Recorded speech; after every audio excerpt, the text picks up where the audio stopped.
Wa qatiluhum hatta la takuna fitnah.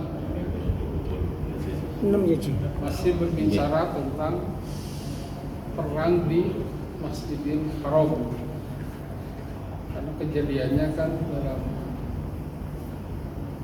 ibadah umroh Nabi Muhammad dan Kuntu Hijriah, khawatir nanti tiba-tiba mereka nyerang. Sementara tempatnya kan di Masjidil Haram, terjadi pada bulan Haram. Dan Islam dilarang melakukan peperangan. Tapi Allah memberikan isyarat kalau mereka menyerang silakan serang. Wa qatiluhum, dan perangilah mereka. Siapa? Orang-orang kafir yang memerangi kalian. Jadi kalau orang kafir Mekah itu memerangi kalian, wa qatiluhum, perangilah mereka. Jangan diam saja itu. Perangi, lawan mereka. Hatta la takuna fitnah, sampai jadi perangi sampai selesai itu kan, sampai la takuna fitnah, tidak ada lagi fitnah. Maksud kita di sini adalah apa? Kekafiran atau kemusyrikan. Perangilah orang-orang kafir, orang-orang musyrik di kota Mekah gitu kan, ketika kalian melaksanakan ibadah haji gitu kan, itu pun kalau mereka memerangi. Sampai kapan diperanginya? Sampai tidak ada lagi fitnah, tidak ada lagi muncul kesyirikan, kekafiran atau kedoliman yang dilakukan oleh orang kafir di kota Mekah. Terus perangi selama mereka menimbulkan fitnah, kesyirikan, karena Mekah kota suci, tidak boleh timbul kesyirikan, tidak boleh timbul kedoliman. Wa yakunna dinu lillah, dan sampai agama itu milik Allah. Artinya kota Mekah itu harus menjadi kota Islam. Tidak boleh di situ ada agama-agama yang lain. Betul, kota Mekah kota yang suci dikuasai oleh umat Islam. Wa yakunna dinu lillah, sampai agama itu milik Allah, agama Islam, tidak ada lagi agama selain Islam. Fa in tahau, tetapi jika mereka orang-orang kafir tadi berhenti tidak memerangi kalian, gak usah diperangi, gak usah dibunuh, berdamai saja dengan mereka. Fala udwana, tidak ada lagi permusuhan. Itu prinsip umat Islam seperti itu gitu kan. Kalau mereka memerangi, perangi, kalau tidak itu bisa diperangi. Fala udwana, tidak ada permusuhan illa ala dzalimin, kecuali bagi orang-orang yang zalim. Zalim itu apa? Sering melanggar perjanjian itu. Berhenti, langgar lagi, pura-pura berhenti supaya Islam berhenti perang. Kemudian ketika Islam renggang, mereka nyerang. Nah, orang-orang zalim seperti itu harus disikat saja gitu. Perangi itu kan, meskipun mereka diam, perangi karena sudah tahu itu zalim. Saja perdamaian ternyata menipu itu. Kata Israel seperti gitu itu. Berhenti, damai, rusak lagi gitu kan, perangi lagi gitu kan. Islam nggak boleh dikena tipu lagi. Asy-syahrul haramu bisyahril harami. Kenapa di kota Mekah diperbolehkan oleh Allah perang? Begitupun dalam bulan haram. Bulan haram itu kan bulan Dzulqa'dah, Dzulhijjah, Muharram dan Rajab. Kan bulan haji di bulan Dzulqa'dah. Terjadi ini di bulan Dzulqa'dah, bulan haram. Kalau turunkan asyarul haramu, bulan haram itu. Bisyaril harami, dengan bulan haram itu. Artinya apa? Kalau mereka memerangi di bulan haram, kalian jangan diam gitu kan. Perangi juga di bulan haram juga gitu. Asyarul haramu bisyaril harami, bulan haram dengan bulan haram. Artinya kalau mereka orang kafir mengadakan permusuhan, penyerangan di bulan haram, di bulan Dzulhijjah, Dzulqa'dah, Muharram dan Rajab, maka kalian pun harus melakukan penyerangan di bulan itu juga. Jangan diam karena merasa bulan terhormat, enggak. Kenapa wal hurumatu kisos? Karena bulan haram itu juga ada kisosnya. Artinya kalau mereka nyerang ya kita serang lagi gitu.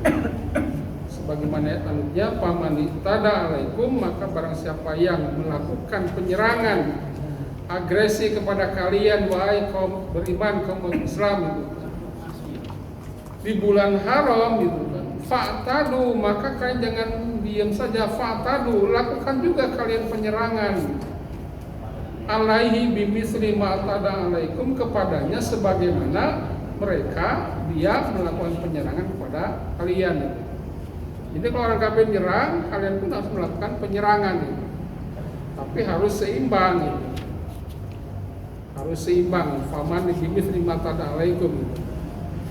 Jadi kalau mereka melakukan senjata dengan pedang zaman dulu itu kan, kalian pun harus dengan senjata kuda lawan kuda gitu. Seimbang gitu.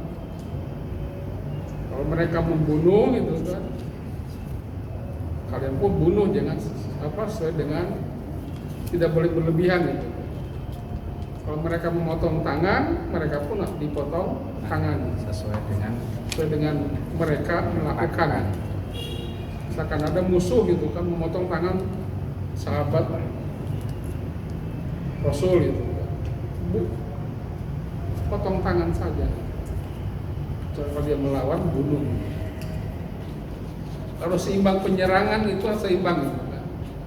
Baik dari segi jumlah, kata para ulama, jumlah pun gitu kan, kalau orang kafir segini dilawan dengan ini. Pokoknya tidak boleh melebihi gitu. Kalau orang kafir 1000, kita pun harus 1000. Kalau sekarang enggak sekarang. Kalau senjata sama gitu kan, senjata canggih seperti nuklir misalkan dilawan dengan clear gitu. Seimbang. Kalau mereka melakukan agresif, kita tidak boleh berlebihan gitu. Harus seimbang gitu. Tidak boleh gitu. Kalau orang kafir menyerang di bulan haram itu kan, seranglah tapi seimbang gitu. Tidak boleh berlebihan. Wattaqullah, dan bertakwalah kalian kepada Allah gitu.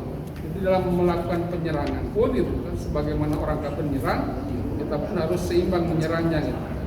Harus takut kepada Allah. Walamu, dan ketahuilah annallaha ma'al muttaqin gitu kan. Ketahuilah gitu kan.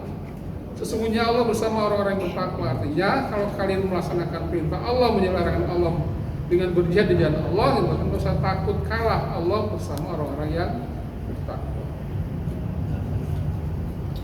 Nah, karena perang itu gitu kan, tidak hanya membutuhkan fisik tetapi juga materi gitu kan. Maka Allah perintahkan wa anfiqu fi sabilillah, berinfaklah kalian di jalan Allah gitu. Karena perang pun memerlukan modal gitu. Beli senjata, beli juga modal dengkul itu kan repot. Apalagi zaman sekarang jelas harus punya senjata canggih gitu kan. Modal gitu. Dermakanlah harta kalian gitu kan, untuk berjuang di jalan Allah gitu. Umat Islam itu menurut ayat ini harus kuat gitu, dari segi alutsistanya gitu, dari segi peralatan senjata gitu. Karena perintah Allah seperti itu gitu kan, wa anfiqu fisabilillah, tentara umat Islam itu harus canggih gitu. Kalau hanya mengandalkan peralatan seadanya ya kita kalah gitu. Wa anfiqu, maka sebagai umat Islam yang punya materi, dermakanlah gitu, supaya uang-uang yang terkumpul itu bisa digunakan untuk tujuan perang di jalan Allah. Wala tulqu biaidikum ila tahluka, dan janganlah kalian menjerumuskan diri-diri kalian ke dalam kebinasaan. Artinya apa? Kalau kalian berpangku tangan tidak membantu umat Islam yang berjuang di jalan Allah, itu sama dengan menjerumuskan ke dalam kebinasaan. Dulu zaman perang misalkan kita mampu membantu, kita tidak ikut perang tapi kita tidak membantu secara materi, itu namanya menjerumuskan ke dalam kebinasaan. Atau di zaman sekarang itu ada orang bangun masjid gitu kan, kita berpangku tangan sementara masjid diperlukan untuk ibadahnya umat Islam, maka kita menjerumuskan ke dalam kebinasaan. Atau ada orang-orang gitu, yang berjuang di jalan Allah gitu, seperti mubalik-mubalik yang ditugaskan ke mana, ke pedalaman-pedalaman gitu. Mereka kan tidak digaji pemerintah gitu. Ya hanya sumbangan-sumbangan sukarela gitu. Maka kalau kita punya mampu, dermakan harta kita gitu. Karena banyak yayasan-yayasan atau baitul mal itu kan, yang menampung dana untuk disetorkan kepada mubalik-mubalik yang berjuang di pedalaman-pedalaman desa, bukan biaya. Bahkan mereka butuh sepeda motor, butuh apa untuk berdakwah di sana. Seperti itu. Jadi kita jangan berpangku tangan melihat Islam itu, berjuang dalam Islam itu jangan berpangku tangan, tapi harus anfiku, harus mendermakan semampu kita. Jangan menjerumuskan diri kita ke dalam kebinasaan. Ini ayat ini memang dikhususkan secara turunnya dikhususkan untuk masalah perang, tetapi bersifat umum itu. Apapun yang bisa membahayakan diri kita, maka kita dilarang untuk menjerumuskan diri kita ke dalam kebinasaan. Termasuk prokes ini Ustaz ya? Termasuk prokes saat ini Masuk bisa. Itu ya secara umum rokok. Rokok itu kan nggak ada yang menyehatkan. Maka dilaranglah kita menjerumuskan diri kita ke dalam kebinasaan, karena rokok bisa membinasakan. Meskipun banyak yang berselisih, tapi hal-hal yang bisa membinasakan diri kita, itu baik secara fisik ataupun secara rohani, maka kita dilarang untuk melakukannya. Masuk bunuh diri gitu kan, mungkin wala tulqu aydiyakum ila tahlukah, dilarang menjerumuskan diri ke dalam kebinasaan, atau makan minum yang bisa membahayakan, atau apapun itu kan yang kita biarkan kemajuan Islam, kita tidak bantu juga, kita tahlukah, menjerumuskan ke dalam kebinasaan. Sehingga Allah tegaskan wa ahsinu, berbuat baiklah gitu. Kenapa pakai ahsinu gitu? Karena apa? Perjuangan dalam Islam betul-betul memerlukan biaya. Artinya apa? Meskipun kalian tidak punya apa-apa gitu kan, karena kata dikorbankan untuk perang di jalan Allah, itu lebih baik, kata Allah, wa ahsinu, lebih baik gitu. Berbuat baiklah gitu. Kenapa? Kalau Islam hancur, kamu pun akan hancur gitu kan. Buat apa kamu kaya kalau Islam hancur itu? Lebih baik kekayaan kamu gunakan untuk berjuang di jalan Allah itu kan. Tapi Islam jaya, suatu saat kamu bisa berusaha kembali gitu. Tapi kalau Islam hancur itu kan, kamu kaya, suatu saat kamu kekayaanmu akan dihancurkan oleh musuh-musuh Islam. Wasinu gitu kan. Baik menyangkut jiwa kita ataupun harta kita, wasinu, gunakan untuk di jalan. Innallaha yuhibbul muhsinin, sesungguhnya Allah itu mencintai orang-orang yang berbuat baik. Watimul hajja wal umrata lillah. Karena perang ini gitu kan, berkaitan dengan pelaksanaan umrah atau haji Rasulullah ke Mekah gitu kan, kemudian tertahan oleh orang-orang kafir gitu kan, tidak boleh masuk, itu terjadi pada tahun 6 Hijriah gitu.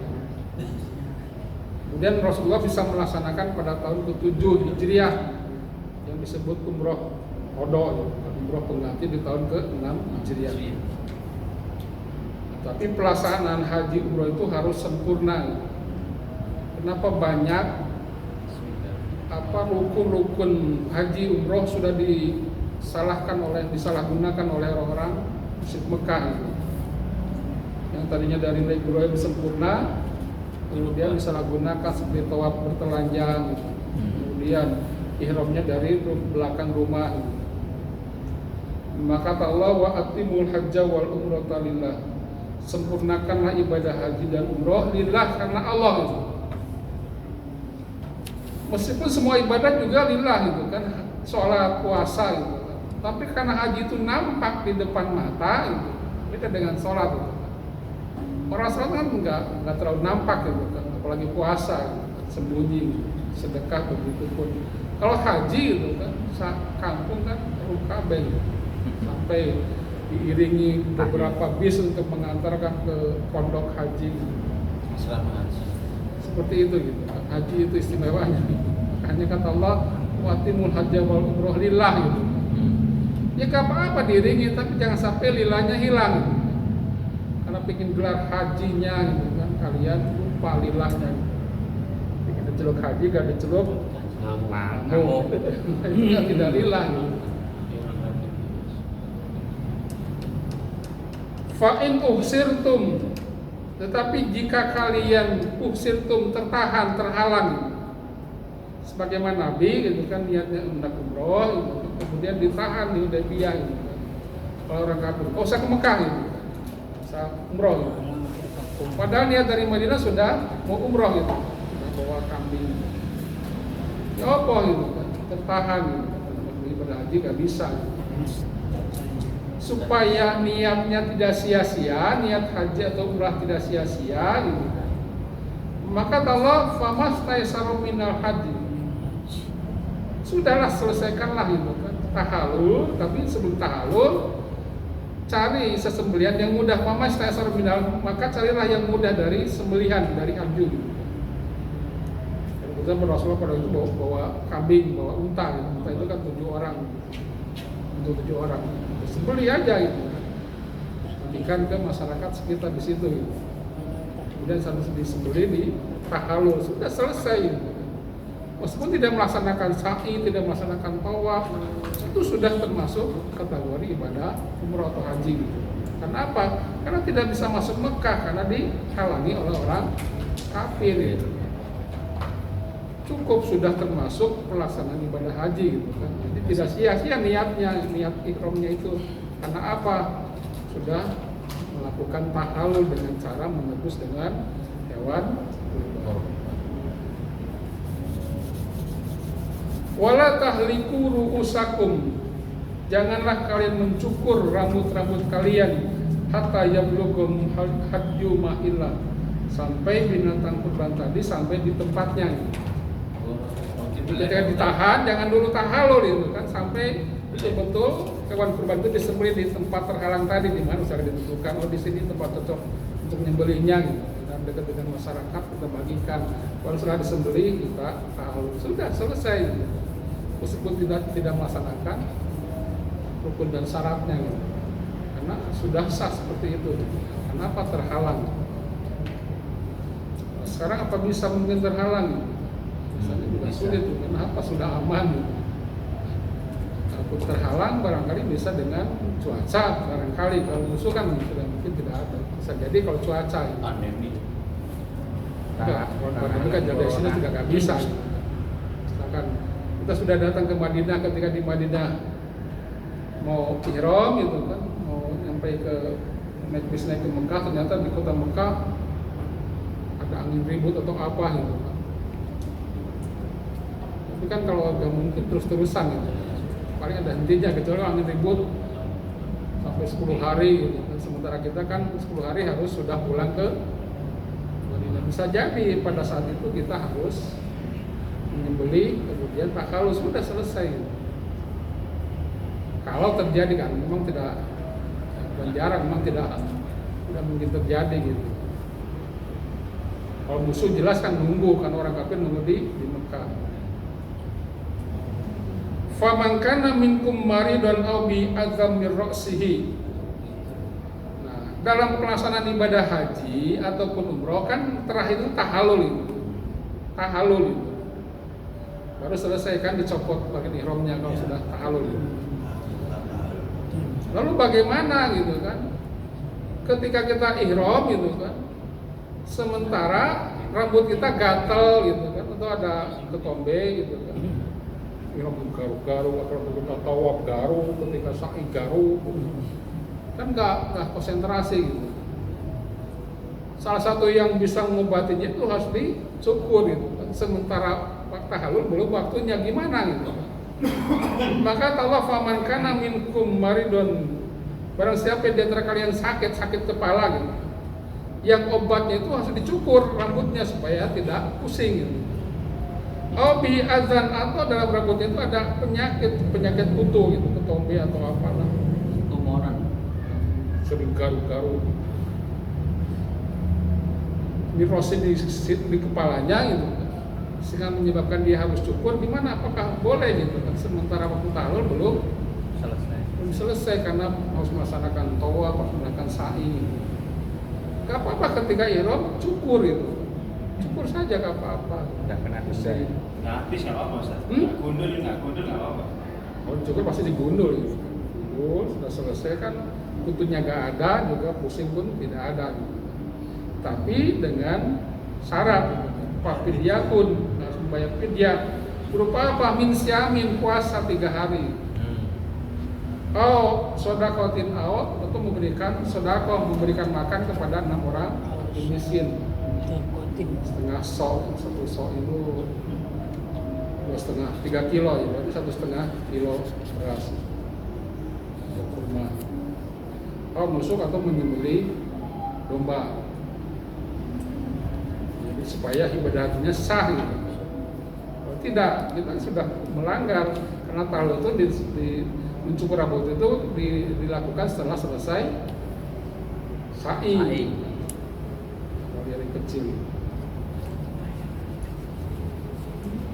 Fa'idha amin, tetapi jika sudah aman, gitu, sudah tidak ada musuh lagi di Mekah, kita bisa melaksanakan ibadah haji seperti biasanya, gitu, maka famang tamatta bil umrati ilal hajj, maka barang siapa yang mau melaksanakan haji tamatu, umroh dulu baru haji.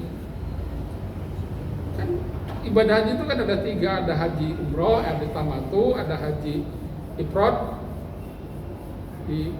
Didahulukan haji baru umroh, atau haji kiron disatukan antara haji dengan umroh dibarengkan. Biasanya dari Indonesia itu kan kebanyakan haji tamatu karena mereka nunggu di sana di Mekah gitu. Nunggu pelaksanaan ibadah haji itu kan tanggal 8, 9, 10, 11, 12, 13. Sementara kedatangannya kan sudah dari bulan Dzulqa'dah ya. Kan nanti ibadah haji kan sesuai gitu kan. Jadi umroh dulu gitu. Setelah umroh copot, sudah kita santai saja nunggu tanggal 8 Dzulhijjah gitu. Baru pelaksanaan ibadah haji gitu. Nah, itu disebut haji tamatu gitu. Kalau haji qiron, haji bareng ya bareng melaksanakan niat umroh, haji ifrad, baru nanti setelah selesai umrohnya. Tapi jarang gitu. Yang kebanyakan Indonesia itu adalah tamatu, umroh dulu gitu. Maka kata Allah, kalau kalian melakukan haji tamatu, famastaisar minah, syaratnya bayar dam, istilahnya. Carilah yang mudah dari binatang kurban. Faman lam jajid, tetapi jika kalian tidak, barang siapa yang tidak menemukan binatang kurban gitu kan, karena mungkin tidak mampu gitu, domba gitu. Sementara uang haji pas-pasan atau umroh pas-pasan, haji pas-pasan gitu. Maka kata Allah, gak apa-apa, pasyamu salasati ayamin bin haji, silahkan melakukan puasa 3 hari di waktu haji. Artinya sebelum tanggal 8 puasa 3 hari gitu. Atau sesudahnya ketika kita masih di Mekah, wasab'atin idza rajatum, dan 7 hari setelah kembali ke tanah air. Sudah selesai gitu. Haji tamattu seperti itu gitu. Bayar dulu dam, istilahnya orang-orang haji. Tilka asyaratun kamilah, itulah menjadi 10 hari yang sempurna. Dzalika liman lam yakun ahluhu hadiril masjidil haram. Itu ketentuan itu bagi orang yang bukan penduduk sekitar Masjidil Haram. Orang Mekah ya 10 hari di Mekah itu kan puasanya. Kalau orang di luar Mekah ya 3 hari di sana, 7 hari di tempat tinggalnya gitu. Ibadah haji seperti itu gitu. Memang secara teori seperti sulit, tapi nanti ketika pelaksanaannya Mutoib itu nerangkan begini gitu. Gampang gitu. Hanya ketika kita nerangkan gini rasanya bingung gitu. Karena apa? Belum mengalami gitu. Belum mengalami gitu, sudah mengalami gitu. Gimana ya biasa aja gitu. Tawaf ada bacaannya, sa'i ada bacaan. Jadi enggak bingung. Bingung itu ketika kita belum melaksanakan sehingga bingung. Wattaqullaha, dan bertakwalah kalian kepada Allah. Artinya apa?